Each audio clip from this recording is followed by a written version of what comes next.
Bonjour à tous, bienvenue dans ce journal des Outre-mer. Le 28 mai 1802, Louis Delgrès et plus de 300 de ses hommes préféraient se donner la mort après avoir lutté contre le rétablissement de l'esclavage. Un sacrifice auquel une sculpture rend hommage dans le fort Delgrès à Basse-Terre en Guadeloupe. Un point levé en bronze de 4 mètres. Il a été officiellement inauguré hier. Plus de peur que de mal pour cette kitesurfeuse à Aroué en Polynésie. La jeune femme de 20 ans a été attaquée par un requin et blessée au bas du corps. Ses jours ne seraient pas en danger, mais hier, une autre attaque de requin avait été mortelle en Nouvelle-Calédonie. Des nuits de tension à Saint-Laurent-du-Maroni en Guyane. Après la mort d'un homme dans une altercation avec les forces de l'ordre, un gendarme avait fait usage de son arme en réponse à l'agressivité de l'interpellé. Une enquête a été ouverte. On fait le point avec Laurence Théatin. Le préfet de Guyane, Thierry Kefelec, vient constater les dégâts des locaux de la Croix-Rouge incendiés. Comment on peut se prendre un centre de la Croix-Rouge française avec des vraies raisons, plusieurs vagues d'assaut sur plusieurs jours différents, donc une vraie volonté. Il lance des cocktails Molotov alors que nous avons un garde statique qui se cache parce qu'il peut avoir peur et à juste titre, avec des maisons à côté dans lesquelles il y a des enfants. Dans la nuit de vendredi à samedi, l'immeuble de la Croix-Rouge est incendié, marquant une escalade dans les tensions et les violences qui sévissent dans ce quartier populaire de Saint-Laurent-du-Maroni, depuis qu'un homme a été abattu par les gendarmes 2 jours plus tôt, après qu'il les a menacés. Nous avons eu affaire à un individu qui était en train de détruire un véhicule ou de s'en prendre un véhicule avec un instrument contondant. La personne n'a pu être maîtrisée avec le taser et s'est jetée sur un gendarme avec son instrument contondant à la main. Et le gendarme a fait usage de son arme et la personne est décédée. Une enquête est ouverte sur les circonstances du décès. Le calme semble revenu à Saint-Laurent-du-Maroni. Allez, on parle sport avec tout d'abord du rugby et l'annonce de Mathieu Bastaro, alias Basta. Il prend sa retraite avec la fin de la saison, tout juste sacré en finale de Challenge Cup avec le RC Toulon. L'ancien international français, originaire de la Guadeloupe, a joué son dernier match hier contre Bordeaux-Bègles. Et un autre exploit guadeloupéen et du football féminin cette fois avec Delphine Cascarino. Elle a obtenu le trophée de la meilleure joueuse de la D1 Arkema, une toute première distinction pour la joueuse de l'Olympique lyonnais, remise lors de la traditionnelle cérémonie annuelle de l'UNFP. C'est en quelque sorte une maison de santé réservée aux végétaux.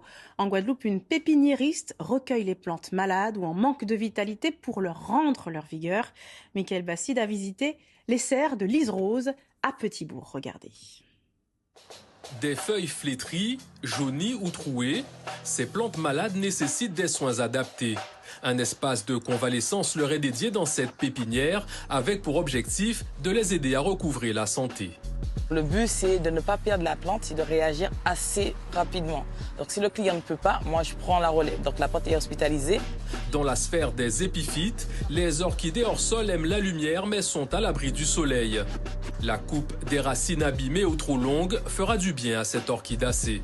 Il faut toujours bien désinfecter son sécateur avec de l'alcool, car l'orchidée est sensible au virus. Lorsque les insectes ravageurs et les maladies attaquent les végétaux, Donc, elle va se positionner sur la plante, la piquer et sucer sa sève, ce qui va entraîner une pourriture. les traitements préventifs ou curatifs permettent parfois de contenir le bioagresseur et de soigner le végétal. Dans ce cas d'espèce, du savon noir à mélanger avec de l'alcool à brûler ou du jus de citron et de l'eau devrait permettre d'éradiquer la cochenille. Je pulvérise bien sur les cochenilles.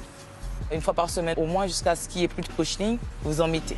Conseil de pépiniériste pour garder ses plantes en bonne santé, toujours les observer, identifier l'insecte ou la maladie et ne surtout pas attendre le dernier moment pour traiter le problème. Et la richesse végétale aussi en Martinique où une exploitation se consacre au toloman grâce à la force de son vieux moulin. Et c'est tout un récit historique et gustatif que le propriétaire transmet avec passion à ses visiteurs. Caroline Antich-Martin et Stéphane Petitfrère. Qu'est-ce que le toloman? Le toloman, c'est un tubercule qui a des vertus thérapeutiques. Est-ce que la cour dort? Non, la cour ne dort pas et se délecte de cette journée découverte consacrée au Toloman. Malgré ses nombreuses vertus, ce tubercule reste méconnu. Richard répare cette injustice en montrant combien il est facile à cultiver et récolter. Toloman pour nous manger, pas coûter ces messieurs. On va devoir couper les tiges et nous avons notre pomme de terre nationale. Retour au moulin pour la préparation. Première étape, le nettoyage et le râpage. Ces deux opérations s'effectuent grâce au moteur d'un vieux tracteur. Il entraîne ce tambour rotatif pour rincer les tubercules et cette râpe. Il y a une vraie démarche, non seulement l'autosuffisance alimentaire, mais aussi la transmission du savoir de nos aînés. Et maintenant, je me fais un devoir de montrer à nos jeunes à transformer ces farines-là au cas où les choses prennent une autre tournure. En temps de guerre, ces produits-là, on en aura besoin. C'est pourquoi, en 2008, après une carrière dans l'armée, Richard a acheté ce moulin hydroélectrique à l'abandon. Enfant, ce système ingénieux mis au point en 1933 par un certain Henri-Marie Calixte l'émerveillait. Un site aussi beau qui a eu tant d'histoire, l'abandonner comme ça, non, je me suis mis au travail et ça fait du moulin maintenant un endroit à visiter incontournablement à la Martinique. Il y a dans l'essence même, dans le rapport même de ce qu'on nous propose, je trouve que je sais pas, il y a quelque chose d'assez fort. Il y a le rapport à la terre, un rapport aux Martiniquais tout simplement et j'ai trouvé ça génial. Voilà. Ce fameux Toloman, le voici, c'est cette poudre grise obtenue après avoir lessivé, pressé et filtré la racine râpée. Les 1er et 2 juillet, le vieux moulin fêtera ses 90 ans avec moult animation et un espoir, recueillir des fonds pour rajeunir ce lieu hors du temps, mémoire vivante de la culture martiniquaise. Et on termine en musique avec un anniversaire d'anthologie à La Réunion, celui du groupe Basse-Terre. La troupe souffle ses 40 bougies, 40 années d'engagement et de rythme. Pour l'occasion, une tournée est lancée dans l'île et ça a commencé hier à Saint-Benoît. Henri-Claude Elma et David Laporte. Les premières notes ont tout de suite fait mouche. La chanson ensemble pour lancer l'anniversaire de Basse-Terre. Et pour Bougie, pas du tout chancelante, mais très dansante, un public déjà chaud. Basse-Terre, c'est qui pour vous? Ah, c'est... Depuis en temps de team, je sais pas. Bien Basse-Terre. Voilà. Basse-Terre, un mouvement avec une vision politique, en même temps qu'un groupe avec des chansons engagées pour défendre la culture La Réunion et des valeurs universelles. Voici toutes les artistes qui partagent l'amour au monde, impeccable. 40 ans après ses premières notes, l'esprit Basse-Terre n'a pas changé. Nous, depuis les années 80, nous sommes là-dedans. Il faut nous développer notre pays par nous-mêmes, aussi bien économiquement, politiquement, culturellement. Parce qu'un peuple, comme je dis, sans son histoire, son culture, et la mesure sans son économie, il est comme un peu de bois sans racines. Avec ce premier concert anniversaire à Sainte-Anne, Basse-Terre n'oublie pas qu'il était un groupe de quartier, originaire de Basse-Terre, à Saint-Pierre. Nous, la pensée dans ce projet-là, vraiment mettre en avant aller à la rencontre du public, des gens, amener la culture le plus proche possible de la population. 40 chansons pour ce premier concert n'auraient sans doute pas été de trop, tant le public a apprécié.